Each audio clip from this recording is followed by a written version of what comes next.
Queridos hermanos, hermanas, buenas noches. Vamos a tener la meditación de la palabra de Dios. En esta reunión virtual, pero siempre me gusta recordar que es virtual, pero también es espiritual.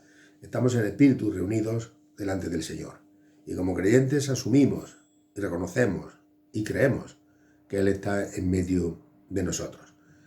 Hoy voy a abrir un capítulo de esperanza, un capítulo de gloria, un capítulo de triunfo, un capítulo de adoración.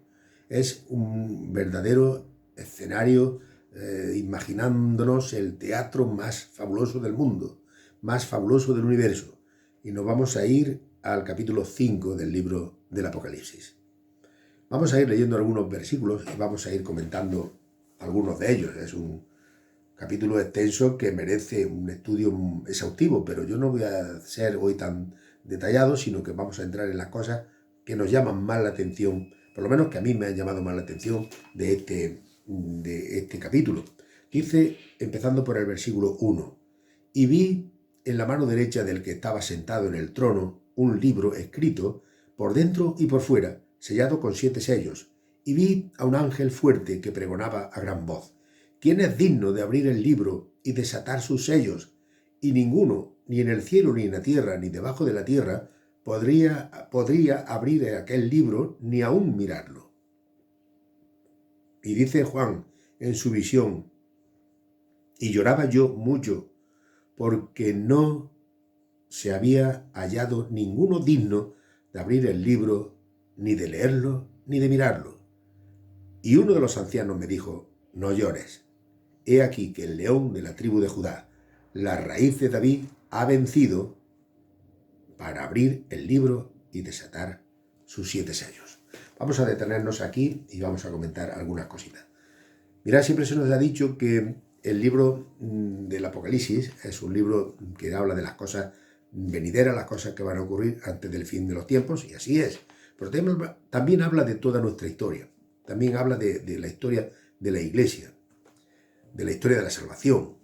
Y aquí en este caso, Juan está teniendo la visión, como ya vimos en el primer capítulo de Apocalipsis, que estaba en la isla de Patmos y recibe esta visión. Es decir, que espiritualmente es como si estuviera en el cielo. Y siempre se nos ha dicho que en el cielo no hay llanto, que en el cielo no va a haber lágrimas, que en el cielo no habrá dolor, ni habrá pena, ni habrá tristeza.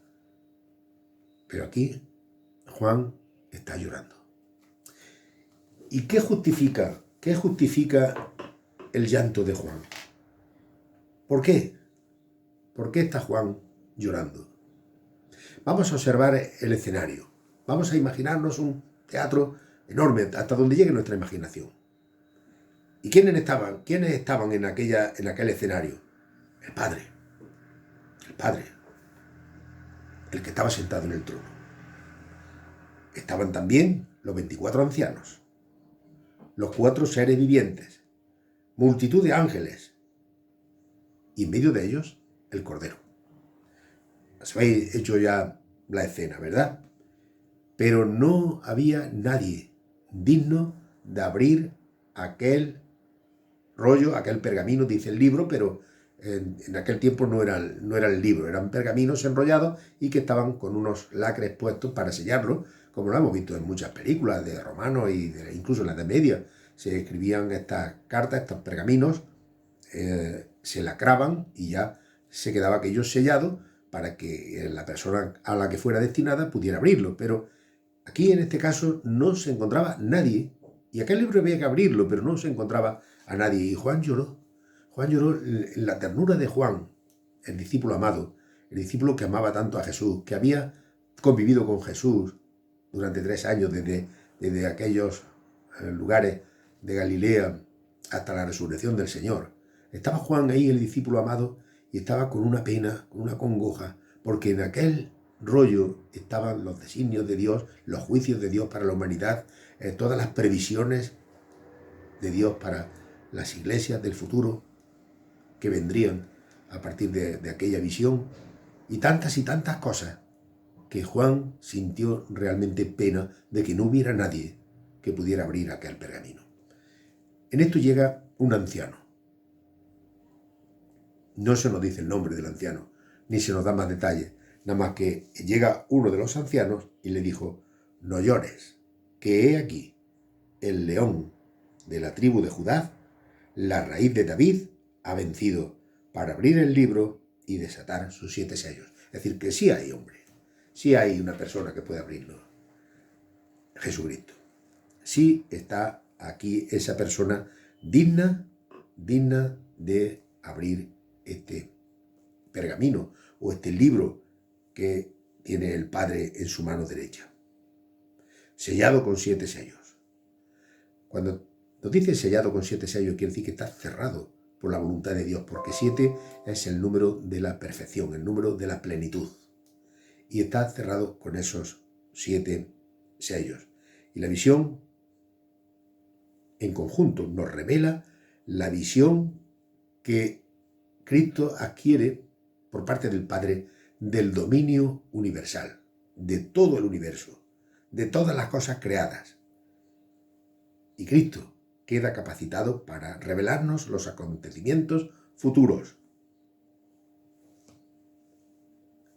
Hermanos, lo que estamos viviendo ahora, la historia de la Iglesia en estos días actuales, con sus crisis, con sus doctrinas erróneas en algunos casos, con la apostasía, todo eso ya estaba escrito ahí en ese libro.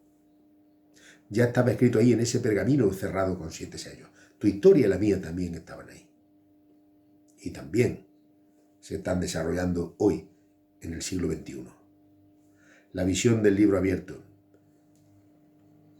Hay una forma de representar la soberanía de Dios que es mediante este pergamino. Y dice que Juan podía ver las cosas que estaban escritas por dentro y por fuera. Eso ya nos lo dice el profeta Ezequiel en el capítulo 2, versículo 10 del libro de Ezequiel, donde vemos cómo la escritura se complementa, es decir, que lo que se anuncia en el Antiguo Testamento se cumple en el Nuevo Testamento. Y aquí Ezequiel está hablando de ese libro que estaba escrito por ambas partes, o ese pergamino, y se veía por las dos partes. Y el número de los 7 sellos es el número perfecto que puede indicar, pues, la absoluta santidad de aquel sello, de aquel pergamino, de aquel rollo.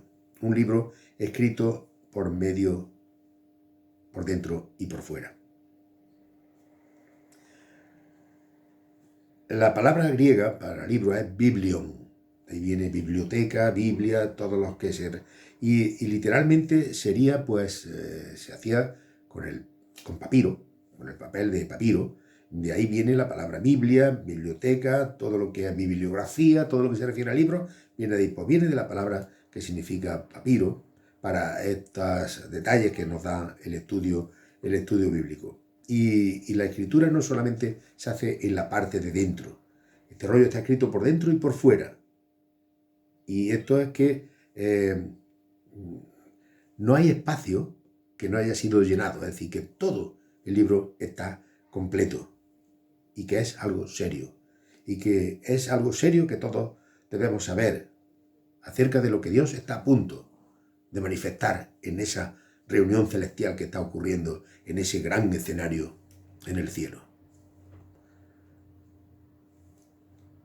Ahora entendemos que Juan se sintiera un poco triste de no encontrar a nadie, que no se encontrara a nadie digno de abrir aquel libro. Pero llega aquí el anciano y lo consuela y le dice: hombre, no llores, no llores.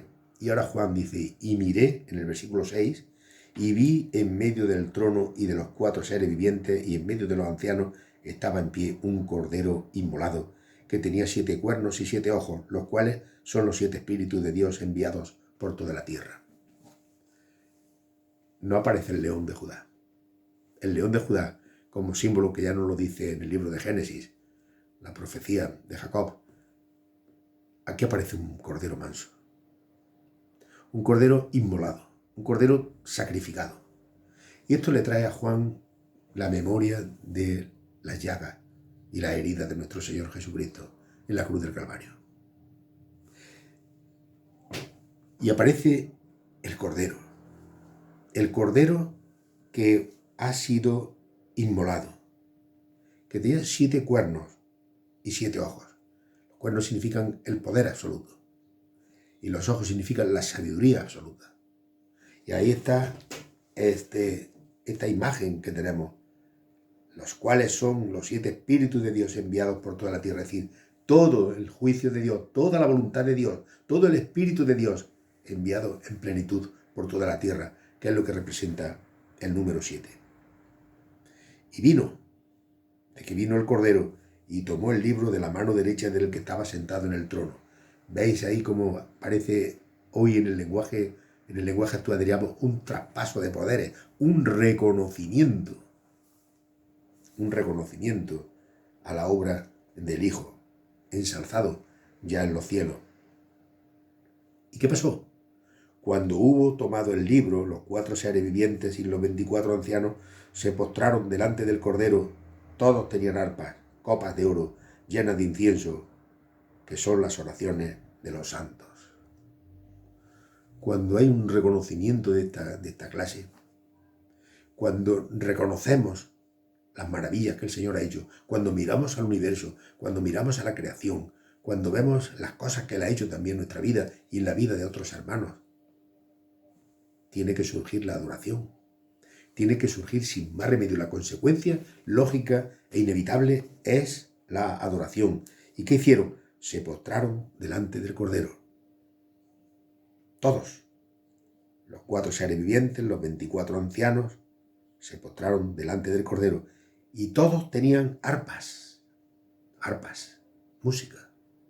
El arpa, tal vez no es el arpa como la conocemos ahora, es entre medias de una lira y un arpa, que es el instrumento que usaba generalmente el rey David para sus composiciones. Pero también tenían copas de oro llenas de incienso, que son las oraciones de los santos. El incienso se representaba en la ley ritual pues como esa nube de olor agradable que sube a la presencia de Dios. Y ahí estaba la adoración. Cuando vieron aquella cosa majestuosa, el Cordero en medio dignificado, que había sido inmolado, que ha redimido a la humanidad, que nos ha hecho reyes y sacerdotes para Dios, y que nos ha dado la promesa de reinar con Él en esta tierra cuando Él venga. También cantaban un nuevo cántico, diciendo: digno eres de tomar el libro, de abrir sus sellos, porque tú fuiste inmolado, y con tu sangre nos has redimido para Dios de todo linaje y lengua y pueblo y nación. La universalidad de la obra de Cristo, que abarca a todas las naciones, a todos los pueblos, a todos los países, a todas las etnias y razas. Y nos ha hecho para nuestro Dios reyes y sacerdotes. Y reinaremos sobre la tierra en el periodo que Cristo venga aquí a poner orden en este mundo. Y miré y oí la voz de muchos ángeles alrededor del trono y de los seres vivientes y de los ancianos, y su número era de millones de millones. No estás solo, hermano, no estamos solos. A veces nos pensamos que estamos aquí, en esta tierra, donde tenemos muchas cosas en contra, y pensamos que estamos solos. Hay millones y millones de criaturas celestiales, de santos redimidos en la presencia de Dios, que están allí, ya gozando de esa vida eterna, que han pasado también sus penalidades aquí en esta tierra, que han pasado también sus crisis, sus problemas, sus contradicciones, pero hoy gozan de la felicidad eterna en la presencia de Dios. Sus espíritus están allí, ya disfrutando hasta el día de la resurrección, cuando resucitarán físicamente de la misma forma que el Señor nos lo tiene prometido, como Él resucitó. Hay algo que en estos versículos me llama la atención, porque el único que puede abrir el libro es el león de la tribu de Judá, el cordero inmolado, el cordero sacrificado. Juan el Bautista, cuando se acerca a Jesús, dice: he aquí el cordero de Dios que quita el pecado del mundo. Él ya lo vio como un cordero, como ese animal indefenso, camino del sacrificio. Y él lo está viendo así. Y así vino y así fue como lo reconoció. Y la palabra inmolado equivale a asesinado, a todo lo que se le podía hacer peor a una persona. La peor figura de aquel crucificado, en toda aquella ejecución tan cruel que tuvo que padecer nuestro Señor Jesucristo. Postrarse en su presencia es lo que debe producir el conocimiento de estos hechos. Los ancianos y los seres vivientes adoraron porque el Cordero fue el único en tomar, mirar, abrir y leer el libro. Y todos ellos y toda la creación sintió júbilo, sintió alegría y gozo, y se cantó la alabanza más grande que hasta ahora se pueda conocer. Un día veremos cómo fue aquella alabanza, o tendremos la revelación de cómo fue aquella alabanza. El mayor de los reconocimientos, cuando dice ya a partir del versículo 12, y decían a gran voz, el Cordero que fue inmolado es digno de tomar el poder, la riqueza, la sabiduría, la fortaleza, la honra, la gloria y la alabanza. Y todo lo creado que está en él, en el cielo y sobre la tierra, y debajo de la tierra en el mar, a todas las cosas que en ellos hay, oí decir, al que está sentado en el trono y al Cordero, sea la alabanza, la honra, la gloria, el poder por los siglos de los siglos. ¡Qué confesión más impresionante! Yo no sé, los testigos de Jehová, por ejemplo, y algunos otros que dicen que Jesús no es Dios plenamente, ¿cómo pueden entender este versículo? ¿A quién se le da aquí todo el poder? ¿A quién se iguala prácticamente con el que está sentado en el trono? A Cristo, al Cordero inmolado. ¿Quién es el Cordero inmolado? ¿Acaso hay otro sustituto por ahí? Hace unos días leía una biografía de Atanasio. Atanasio fue un discípulo de los apóstoles que después estuvo predicando por el norte de África, llegó incluso a ser pastor en Alejandría, y este creyente luchó denodadamente contra el arrianismo. El arrianismo decía que Cristo era un enviado de Dios, pero no era Dios mismo. Podía ser el hijo incluso, algún parentesco, pero no era Dios mismo. Y eso es lo que sostienen hoy en día los testigos de Jehová. Arrio decía que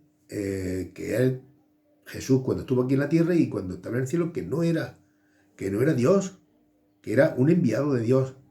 Es decir, negaba la divinidad de Jesucristo. Y así lo siguen haciendo hoy muchos. No solamente los testigos de Jehová, ¿eh? Hay algunas sectas que dicen que fue un enviado, que vino a hacer su misión, que vino a traer unas normas y una ética nueva, pero ya está.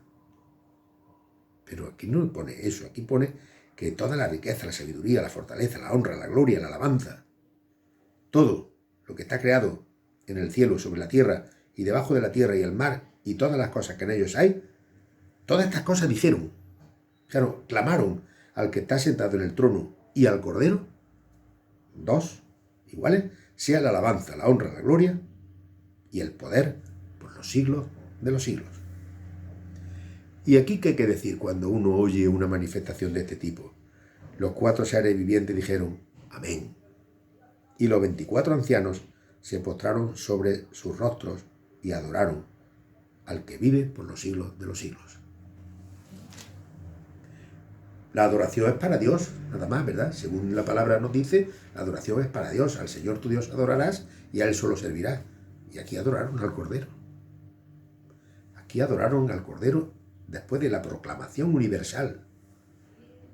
Aquel joven Atanasio, con 23 años ya, defendiendo ardorosamente la fe cristiana, hoy se le reconoce como una persona que puso freno a aquella herejía en los primeros momentos de la Iglesia, cuando ya empieza a decir que Jesús no era Dios, que Jesús no era divino.